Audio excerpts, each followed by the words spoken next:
Donc, je viens vous présenter un survol des paramètres d'intérêt pour améliorer la qualité de la semence. Donc, on va parler aujourd'hui de la semence. Voici mon plan de présentation. Donc, on va commencer par parler de qu'est-ce qu'on veut parler. Donc, les spermatozoïdes, ces états avant la fécondation, ce sont des étapes très importantes. Le sexage de la semence, comme vous le savez, c'est possible.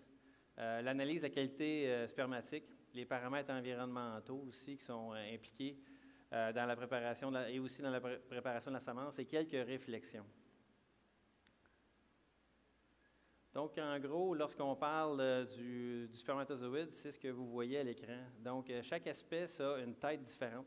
Ça, c'est important de le réaliser parce que lorsqu'on va parler plus tard de sexage, l'enjeu, le fait que certaines compagnies sont capables de sexer puis qu'ils ont développé les technologies associées au sexage, c'est en fonction de la tête des spermatozoïdes. Ce que vous voyez ici à l'écran, en fait, le porc va se retrouver dans ce type de tête-là. Donc, c'est une tête qui est ronde et plate que vous allez retrouver ici. Mais vous voyez que quand vous regardez le nom des espèces, même la baleine a un spermatozoïde qui ressemble au niveau de la tête. Vous pouvez aussi remarquer le chapeau là, qui est en gris. La partie acrosomale va être très importante tantôt parce que c'est la partie qui va permettre de traverser la zone pellucide pour ensuite effectuer la fécondation.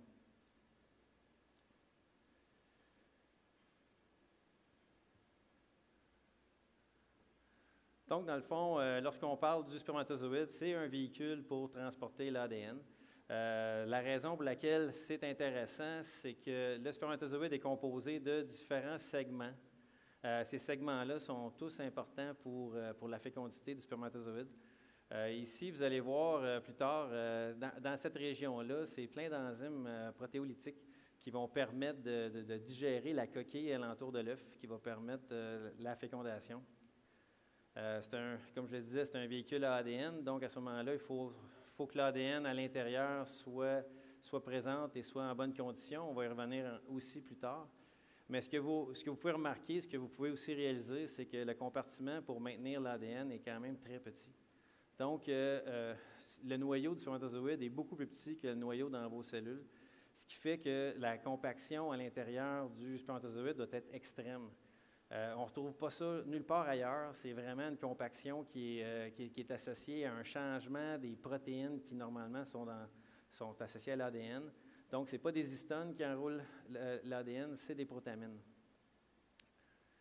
Ici, vous retrouvez les mitochondries, donc qui représentent le moteur, qui vont produire l'ATP, on va le voir tantôt, qui vont générer l'énergie pour que le flagelle finisse par battre.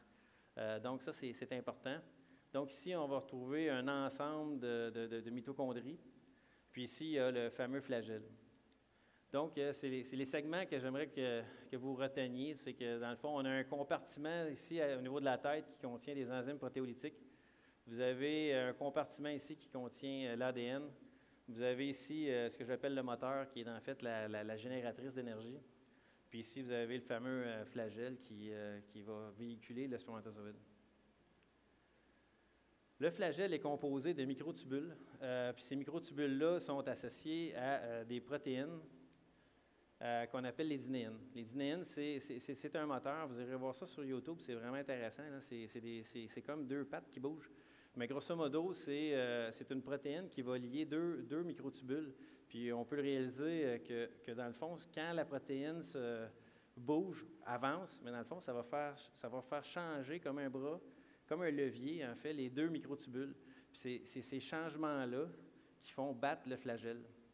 Donc, à terme, il va falloir que la dinéine soit activée pour que le fameux flagelle se mette à battre. On voit ici le processus de fécondation. Donc, c'est ce qu'on connaît. On sait que ce véhicule-là doit éventuellement passer la coquille. Puis ici, vous avez une image qui a été prise en microscopie électronique de la fameuse coquille alentour d'un ovule. Puis ce que vous voyez, c'est que c'est assez dense. Ça contient des trous, mais grosso modo, le spermatozoïde, pour passer au travers, il doit la digérer. Fait que les enzymes protéolytiques qui sont dans son acrosome vont finir par être relarguées ici. Puis ces enzymes-là vont manger, vont carrément digérer la coquille de l'œuf. Puis ensuite, la tête du spermatozoïde va fusionner avec la membrane. Et ensuite, l'ADN va finir par rentrer à l'intérieur de l'ovocyte. Et c'est ce qui va faire que vous allez avoir une fécondation. Donc, dans le fond, quand on parle de fécondité ou quand on parle de fertilité au niveau du spermatozoïde, c'est que tous ces processus-là doivent avoir lieu normalement. Donc, à chaque fois qu'il y a un de ces processus-là qui n'a pas lieu, bien, à ce moment-là, vous avez une baisse au niveau de la fertilité des spermatozoïdes. Ah oui, en haut ici, vous avez, comme ici, l'ovocyte est complètement dénudé. Vous avez peut-être une cellule qui traîne là. Mais grosso modo, normalement, ça, c'est un ovocyte porcin. Puis ici, vous avez la fameuse coquille que je vous disais, là, la zone pellucide. Puis ici, vous avez les autres cellules, donc les cellules du cumulus. Ça, c'est quelque chose qu'on étudie beaucoup dans mon laboratoire. On étudie les interactions qu'il y a ici. Mais ce qu'il faut savoir, c'est que ces cellules-là, éventuellement, lorsque l'ovocyte va maturer, ils vont s'éloigner, puis ils vont faire une espèce de, j'appelle ça comme un gant de baseball, ils vont être plus larges, puis ils vont donner une surface plus grande, puis ils vont s'éloigner en sécrétant de l'acide hyaluronique. Puis, dans le fond, le hyaluronant, lorsque le spermatozoïde va le rencontrer, ça va le stimuler.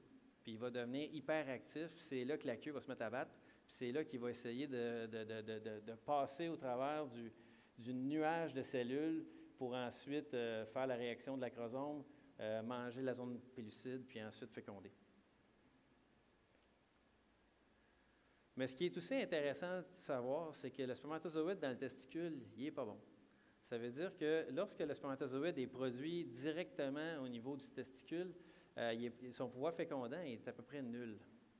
Fait que ça a été quelque chose qui a été trouvé dans les années 90, puis ça se poursuit encore, où est-ce que les gens essayaient de comprendre, mais pourquoi donc?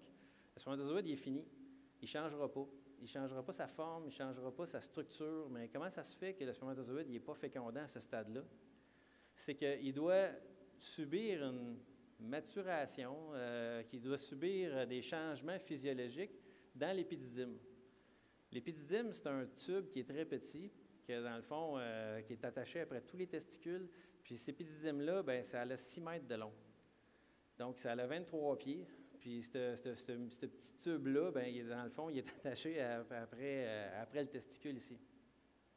Fait que dans le fond, vous avez 23 pieds de tuyaux ici, qu'on sait que le transit épididymaire, c'est ce qui induit certains changements qui vont rendre le spermatozoïde fécondant.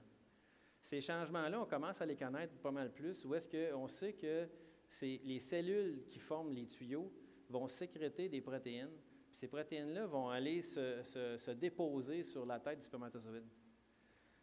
C'est ces protéines-là qui vont permettre à lui donner, à lui conférer le pouvoir fécondant. On sait aussi que durant le transit dans le tractus femelle, il y a aussi des changements. Donc, à la sortie, à l'éjaculation, le spermatozoïde a le pouvoir d'être fécondant, mais il doit encore subir certains changements pour être vraiment bon.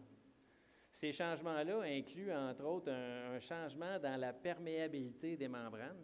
Puis la raison de ça, c'est que les protéines qui ont été déposées ne sont pas nécessairement au bon endroit. Puis ils doivent se déplacer pour faire des îlots. Puis pour qu'ils puissent se déplacer, mais il faut que les membranes deviennent flexibles. Puis la façon de le faire, c'est d'enlever, entre autres, le cholestérol des parois membranaires. Une des choses qui enlève le cholestérol, entre autres, c'est la BSA. Donc, l'albumine, c'est un transporteur de cholestérol. Puis c'est quelque chose qui est capable d'arracher le cholestérol des membranes, puis qui peut faire une bonne chose, c'est-à-dire de rendre la membrane fluide pour que les protéines s'en aillent au bon endroit. Mais pensez-y, si ça se passe trop tôt, bien, dans le fond, le spermatozoïde il va s'activer trop tôt. Ces mécanismes-là sont irréversibles.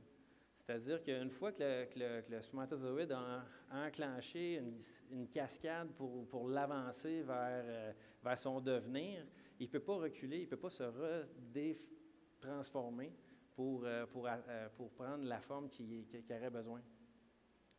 Une fois que les protéines sont situées au bon endroit, Et une fois que, comme je vous ai dit tantôt, qu'il va être stimulé, bien là, il va y avoir hyperactivation, puis là, ensuite, le spermatozoïde va finir par s'activer. C'est un concept que les gens ont tendance à adopter, de dire que le spermatozoïde nage jusqu'au site de fécondation. En réalité, le spermatozoïde ne nage pas, c'est plutôt les contractions utérines qui vont faire que le spermatozoïde va se rendre au site de fécondation. Par contre, le spermatozoïde va nager, va s'hyperactiver lorsqu'il y aura à traverser le nuage de cellules alentour de l'ovocyte. Donc, on ne va pas bien ici, là, mais normalement, vous devriez avoir un spermatozoïde qui est là, puis en avoir un autre qui est là, vous ne le voyez pas. Donc, ce qu'on sait, c'est qu'il y a certaines protéines du liquide séminal, normalement, qui vont aller se déposer sur le spermatozoïde et qui vont le protéger, qui vont le ralentir, qui vont le maintenir dans un état plutôt de latence. Ces protéines-là vont finir par être enlevées. Ils peuvent être enlevés de différentes façons. Ils peuvent être enlevés par des lavages. Ils peuvent être enlevés justement parce qu'on met des protéines qui vont les capturer. Mais naturellement, ils vont s'enlever durant le transit, dans le tractus génital femelle. Puis là, une fois qu'ils vont être enlevés, là, ici, on voit que les protéines ne sont pas localisées au bon endroit, qui est ici. Puis dans le fond, ces protéines-là, ils vont se déplacer justement quand, entre autres ici, c'est la BSA, l'albumine, qui va finir par capturer le cholestérol. Puis il va y avoir un influx d'ions à l'intérieur du spermatozoïde. Ça va permettre justement d'activer la cascade de capacitation. Une fois que le spermatozoïde est capacité, c'est-à-dire que ces protéines à la surface sont au bon endroit, bien là, il pourrait s'activer, avoir la réaction acrosomale qui fait que ça va complètement relarguer les enzymes qui sont en dessous. Fait que dans le fond, qu'est-ce qu'on peut faire avec ça? Les spermatozoïdes, comme vous le savez, c'est un vecteur très important pour l'amélioration génétique. On peut aussi sexer la semence. Puis, ma première diapositive, je vous présentais des têtes de spermatozoïdes, puis il y en avait différentes formes, mais c'est ici que ça se passe. C'est que dans le fond, les spermatozoïdes, lorsqu'on fait le sexage, il y a différentes méthodes qui ont été essayées. Les gens ont essayé de trouver des protéines membranaires qui étaient potentiellement plus sur les spermatozoïdes qui contiennent un X par rapport à un spermatozoïde qui contient un Y. Jusqu'à maintenant, ça n'a pas nécessairement bien fonctionné. On sait que, entre le chromosome X et le chromosome Y, il y a 4 d'ADN de différence. Ce qui fait que les gens ont dit, peut-être c'est moins lourd, peut-être qu'avec une ultracentrifugation, on va être capable de les séparer. Ça a plus ou moins fonctionné, ça aussi. Mais ce 4 %-là fait que lorsqu'on marque l'ADN à l'intérieur des spermatozoïdes, normalement, on aurait 4 de plus de fluorescence du fait qu'il y a plus d'ADN dans un chromosome X que dans un chromosome Y. Ce qui fait que lorsque les spermatozoïdes sont on appelle ça triés, ils vont passer de différents, ici, on en a un qui est à l'envers, mais ils vont passer dans une buse, puis cette buse-là, dans le fond, va orienter les spermatozoïdes pour qu'ils passent tout le temps dans la même direction. Puis dans le fond, c'est là que ça s'est joué au niveau du sexage, c'est qu'il y a une des compagnies qui a développé la buse qui permet justement d'orienter les spermatozoïdes, puis elle développe des buses pour chacune des espèces. Donc, chaque espèce doit avoir sa buse pour que le spermatozoïde, qui a une tête différente par espèce, puisse être sexé. Une fois que l'ADN marqué par le Hush arrive ici, il y a un laser qui va l'exciter, puis dépendamment de la quantité de fluorescence, là, ici, il y a un champ magnétique qui est appliqué pour dévier le spermatozoïde dans la bine qui est associée soit au chromosome Y, donc ça, c'est les mâles, soit au X, qui sont les femelles. Puis vous remarquez qu'au milieu, il y a quand même une poubelle. Bien, ça, c'est tous les spermatozoïdes qu'on ne sait pas. Les spermatozoïdes qui ont été mal identifiés, qui ne sont pas à l'intérieur du seuil de détection, vont être envoyés au milieu. C'est la raison pour laquelle le taux de spermatozoïdes, au final, est beaucoup plus faible après le sexage. C'est simplement parce que, dépendamment de la capacité de détection, mais on peut se ramasser avec un assez grand pourcentage de spermatozoïdes dans le troisième tube, qui est le tube de non sexé. Il y a aussi des analyses qui peuvent être faites, entre autres au CIPQ, c'est ce qu'ils font régulièrement. Donc, c'est des analyses assistées par ordinateur qui vont comparer différents paramètres. Comme vous savez, un spermatozoïde, le flagelle, il bouge. Puis si on le met dans un milieu pas trop visqueux, ça bouge pas mal vite. C'est possible de lire les vitesses, c'est possible de lire, de faire des moyennes de vitesse, des moyennes de direction, des moyennes de ceux qui sont hyper activés. Puis si on les marque de différents fluorophores, on est aussi capable de déterminer l'état. Donc, est-ce qu'il est immature, est-ce qu'il est capacité, ou est-ce qu'il s'en va vers la réaction de l'acrosome, ou est-ce qu'il l'a franchi? Entre autres, ici, c'est une étude qui a été faite pour comparer la semence porcine de ceux qui produisaient des grandes tailles de portée, puis ici, c'était des plus petites tailles de portée. Puis là, les comparaisons avaient été faites ici pour voir, bien, est-ce qu'au niveau de la motilité, donc le pouvoir de bouger, est-ce qu'il y avait une différence entre les deux? Est-ce qu'il y a une différence entre la vitesse lorsque le spermatozoïde il est dans une trajectoire curviligne? La vitesse quand il s'en va en ligne droite. Ici, il y a d'autres paramètres, entre autres la vitesse moyenne. Ici, on peut regarder aussi, le LH est là, c'est l'amplitude, oui, de la tête. Fait que dans le fond, on sait que le spermatozoïde, il peut avoir une amplitude de la queue. Puis ce qui a été trouvé récemment, c'est que le spermatozoïde, il bouge juste d'un côté. Fait que normalement, il devrait tourner en rond. Sauf que c'est la tête. La tête agit comme gouvernail pour que le spermatozoïde s'en va en ligne droite.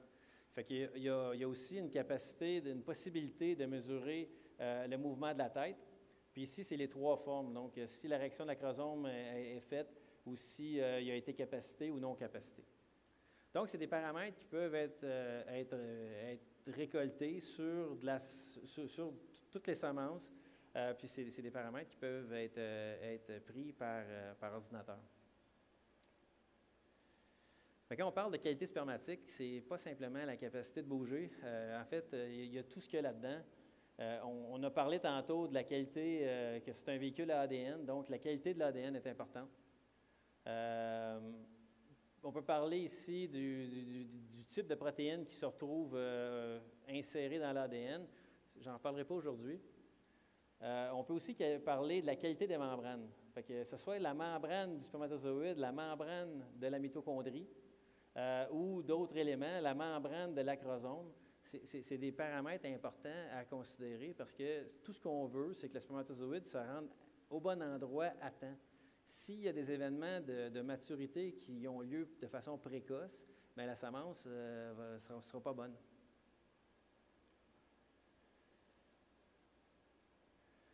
En termes de tests, qu'est-ce qui est possible de faire si on veut, en plus du CASA?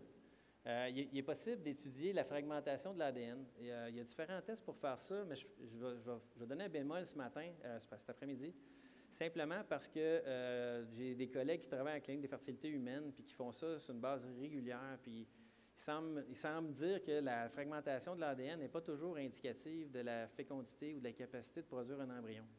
Normalement, on penserait que plus c'est fragmenté, moins c'est bon, mais ils me disent on a commencé à délaisser un peu ce test-là parce que ça ne semble pas être aussi précis qu'on le croyait.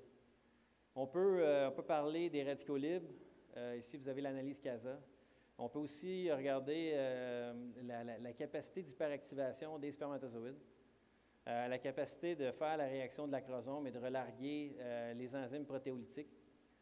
Il y a aussi la capacité de s'activer face à l'acide hyaluronique ou de se lier à la zone pellucide en mettant des zones pellucides de port. Puis on peut regarder la capacité de liaison ou faire des analyses de protéomique, de métabolomique. En fait, la constitution même du spermatozoïde, est-ce que c'est correct? Est-ce qu'il y a d'autres choses là-dedans qui pourraient nous donner une indication que cette qualité spermatique-là est influencée ou pas? Des tests de vitalité, c'est surtout, encore là, c'est la qualité des membranes. On va faire un test hypoosmotique. Le spermatozoïde devrait gonfler, puis il peut ou ne pas éclater en fonction de la pression osmotique.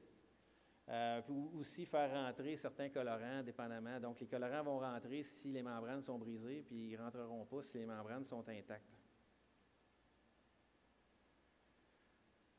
Donc, Si vous vous souvenez, vous avez le spermatozoïde immature, vous avez celui qui est capacité, là, quand les protéines commencent à monter vers faire l'espèce de petit chapeau. Puis ensuite, vous avez la réaction de l'acrosome. Lorsqu'on parle d'étudier la maturité au niveau de la capacitation, bien, il existe différentes façons de faire. Mais ce qu'on voit, en fait, les deux ici sont un petit peu plus récentes que ces deux-là. Mais on voit que ça fait quand même des patrons qui sont vraiment distinctifs. Donc, on est capable d'étudier la proportion dans un éjaculat, la proportion de spermatozoïdes qui sont encore immatures, qui ont déjà commencé à maturer ou qui sont déjà trop tard, qui ont déjà eu la réaction de l'acrosome. Puis ces spermatozoïdes-là ne seront jamais capables de féconder rien parce qu'en réalité, ils ont déjà perdu ce qu'ils ont besoin pour féconder. C'est aussi possible, ici on fait une analyse puis on compte les spermatozoïdes à la main, mais c'est possible de le faire aussi de façon automatisée, encore là par un trieur de cellules, où est-ce que, dépendamment des colorants qui sont ajoutés sur les spermatozoïdes, on est capable de faire des populations de spermatozoïdes, puis en fait, on peut comparer les vera, déterminer lequel a une population qui est plus mature que l'autre, puis on peut s'ajuster en conséquence. Au niveau protéomique, il y a quelques études qui ont tenté de déterminer est-ce qu'il y a plus d'une protéine chez, ça c'est encore la même étude avec les vera qui ont produit des petites tailles de portée puis des vera qui ont produit des grandes tailles de portée. Mais il peut y avoir des différences dans l'abondance des protéines qui forment ces spermatozoïdes-là. Donc ça peut donner des biomarqueurs. Où est-ce qu'on peut étudier, puis à terme, au niveau génétique, on pourrait même penser qu'on peut retourner dans le génome de ces vera-là, puis essayer de voir est-ce qu'il y a des polymorphismes, donc des modifications à l'ADN qui suggèrent ou qui expliquent pourquoi que ces spermatozoïdes-là ont plus ou moins de ces protéines-là à leur surface. Je vous ai parlé que tout ça, c'est un véhicule à ADN. Bien, le véhicule à ADN, il y a aussi de l'intérêt à ce que l'ADN soit correctement composé. Puis ici, c'est les travaux de William, qui est juste là. C'est une méthode de karyotypage qu'on a développée récemment. Puis que, dans le fond, on fait un patron de bande de couleurs qui permet de détecter les anomalies. Donc, selon le patron de bande, comme vous voyez ici, ça, c'est le patron de bande normal. Puis ici, vous avez une petite bande qui est apparue ou qui a disparu. Fait que dans le fond, quand les patrons de bande sont différents, comme ça ici, mais à ce moment-là, on sait qu'il s'est passé quelque chose dans le génome. Il y a des fragments qui s'en vont ailleurs. Des fois, il y a des fragments qui disparaissent. Puis ici, bien, on se pose la question, mais qu'est-ce que ça peut bien faire sur le développement futur, en fait, à post-fécondation? Bien, c'est connu que les réarrangements chromosomiques ont tendance à faire baisser les tailles de portée. Ça cause souvent de la mortalité embryonnaire. Puis dans ce cas-ci, en réalité, ce vera-là n'avait pas été détecté auparavant, mais William l'a détecté. Puis lorsqu'on a fait une analyse a posteriori de la qualité du vera, mais ce vera-là n'a pas été mis en service parce que sa semence n'était pas belle. Fait qu'elle n'était pas belle potentiellement parce qu'il manquait de l'information dans son génome. Fait que, dans le fond, la qualité spermatique est aussi influencée par la qualité du génome qui a produit ce spermatozoïde-là. Donc, à ce moment-là, il y a de l'intérêt à aller s'assurer que le donneur de spermatozoïde a aussi une belle intégrité au niveau génomique. Ça, dans le fond, c'est encore les travaux à William, où est-ce qu'on avait fait une analyse économique sur combien, ça aussi avec Frédéric Fortin, il est là. Qui avait été faite au CDPQ, où est-ce que ça affecte la fertilité à différents niveaux. Mais en moyenne, c'est une baisse de 40 des tailles de portée qui vont être associées à une translocation dans le génome.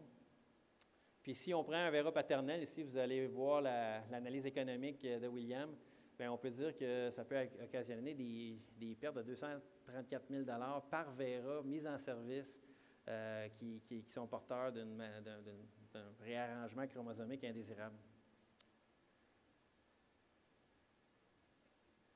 Maintenant, qu'est-ce qui peut être fait? Est-ce qu'on peut contrôler certains paramètres?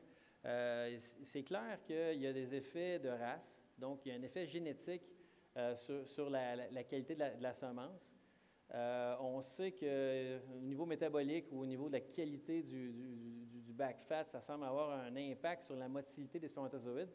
Je ne veux pas passer au travers de tout ça, mais ce qu'on voit ici, là, c'est que la façon de garder les animaux a un impact, la nutrition des animaux a un impact, puis la façon de collecter la semence, la fréquence, le type d'environnement a aussi un impact sur la qualité de la semence.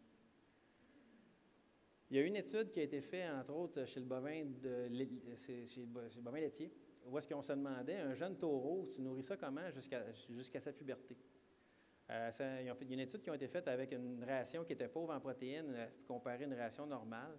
Puis, on le sait que dans la région, dans le temps péripubère, quand le testicule s'établit puis il se prépare à produire des spermatozoïdes, si la nutrition n'est pas suffisamment bonne, ça peut influencer jusqu'à 30 de la quantité de semences qui va être produite pour le reste des jours de ce reproducteur-là. Donc, il y a vraiment de l'impact avant la puberté. Donc, avant la mise en service, il faut penser que cet animal-là doit être élevé en fonction de produire un maximum de semences. Ce qui est aussi connu, c'est que, dans le fond, ça, c'est des paramètres que je suis sûr que Nick connaît super bien. Qu'il faut éviter les gants à latex parce que le latex est toxique pour les spermatozoïdes. Puis ensuite, là, on parle de comment diluer, à quelle vitesse qu'il faut diluer la semence. Ensuite de ça, les doses dans la paillette. La présence d'antibiotiques, on va en parler tantôt. Puis ensuite, les températures de maintien pour la durée de vie de la semence. Ici, on parle de comment tourner les doses pour s'assurer qu'il n'y a pas d'agglomération.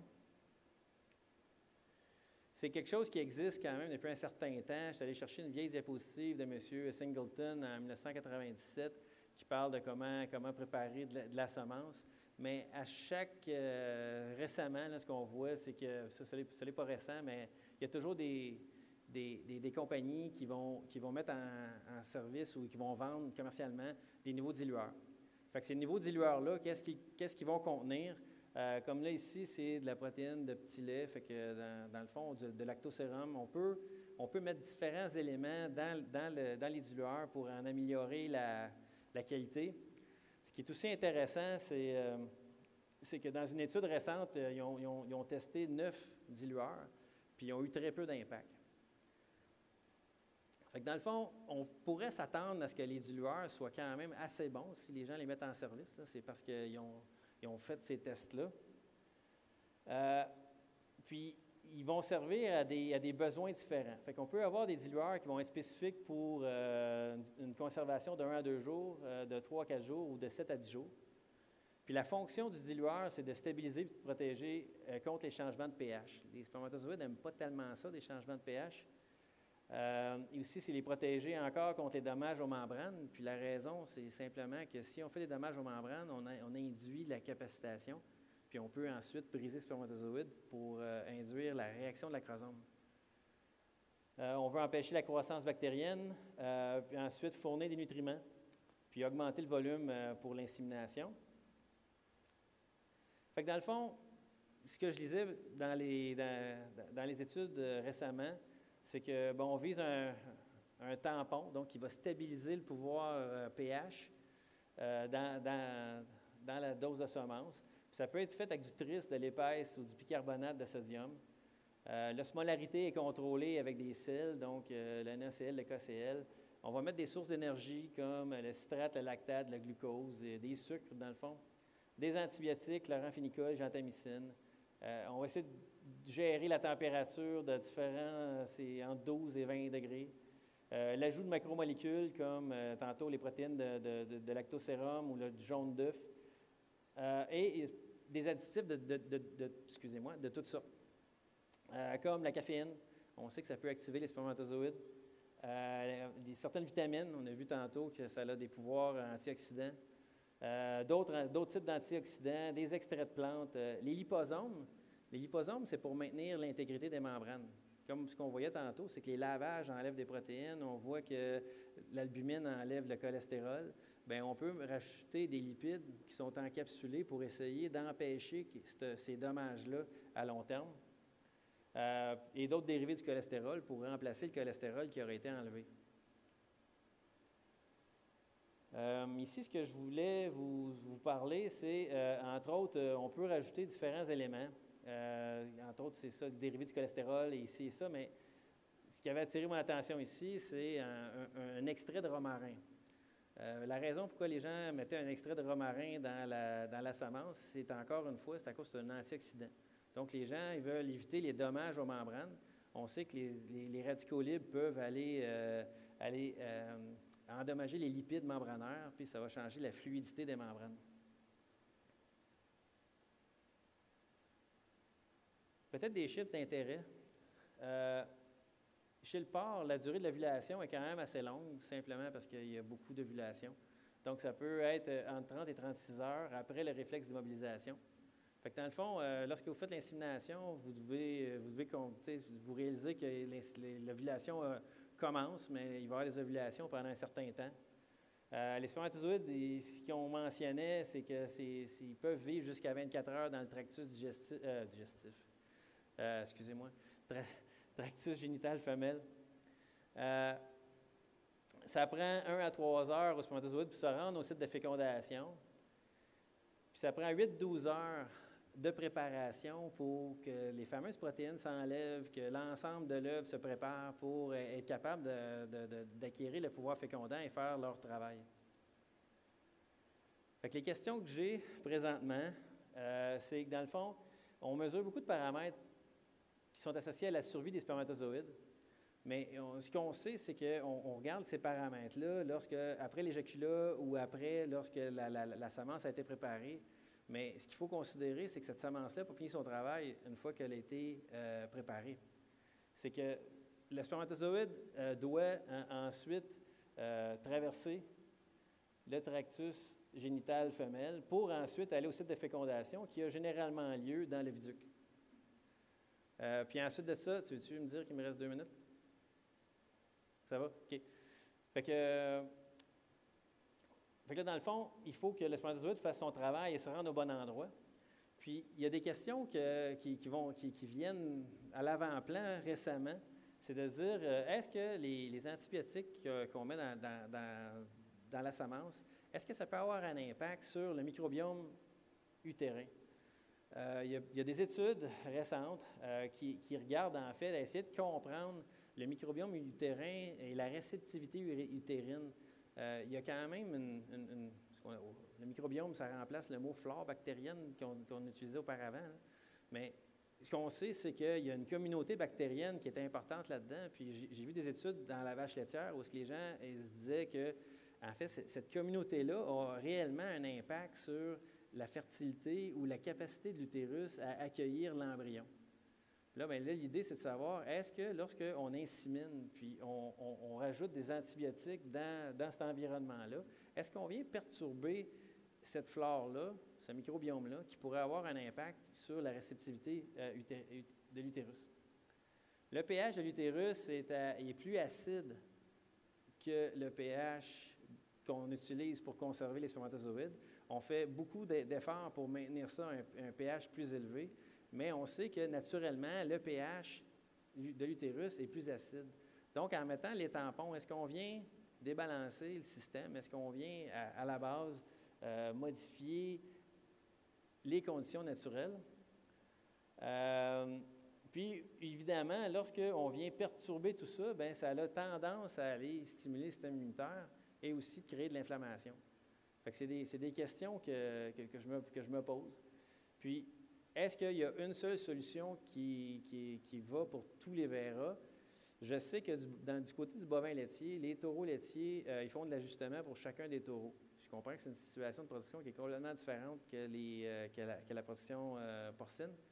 Mais dépendamment des taureaux, ils vont changer les paramètres du dilueur parce qu'il y a plusieurs paramètres qu'ils connaissent. À force d'étudier avec le CASA les paramètres spermatiques, mais là, ils vont changer un peu la composition des dilueurs pour l'adapter à chacun des taureaux.